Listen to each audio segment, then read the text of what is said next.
বন্ধুরা, সোনু রান্নাঘরে আপনাদের সবাইকে স্বাগত জানাই। আমি এখানে একটা আলু সিদ্ধ করে নিয়েছি। এতে একটুখানি নুন আর গোলমরিচের গুঁড়ো দিয়ে এটা মাখিয়ে নিলাম। এবার আমি হাতটা ধুয়ে নেব। একটা পাউরুটি নিয়েছি, এটাকে একটু বেলে নেব। এই যে আমি এরকম করে বেলে নিচ্ছি। আমি সবগুলো পাউরুটি এরকম করে বেলে নিয়েছি। এবার একটা একটা পাউরুটির মধ্যে একটু একটু করে আমি আলু ভরে নেব। উপর থেকে একটু চিজ ভরবো। উপর থেকে আরেকটুখানি আলু দিয়ে আমি এটাকে বন্ধ করে দেবো। এবার এইরকম করে ত্রিকোণ মতো করে একটা কাঁটা চামচ দিয়ে একটু পাশটা চেপে চেপে দিলে হয়ে যাবে। আমি এই যে এরকম করে 3টে বানিয়ে নিয়েছি, 3 পিস। এবার ভাজবো। একটাই ডিমে দিয়ে একটু ভালো করে ডিমে মিয়ে করে নেব।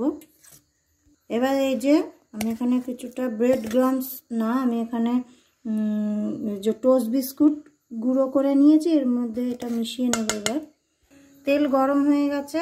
এবার এক একটা একটু এই যে আমি মাখিয়ে করে নিয়েছি, এবার দিয়ে দেবো, দিয়ে ভেজে নেব। এই যে এইরকম করে করে ভেজে ভেজে এবার তুলে নিচ্ছে এক একটা করে। এই যে আমার সব ভেজে নামানো হয়ে গেছে। আমার এখানে 5 পিস হয়েছে।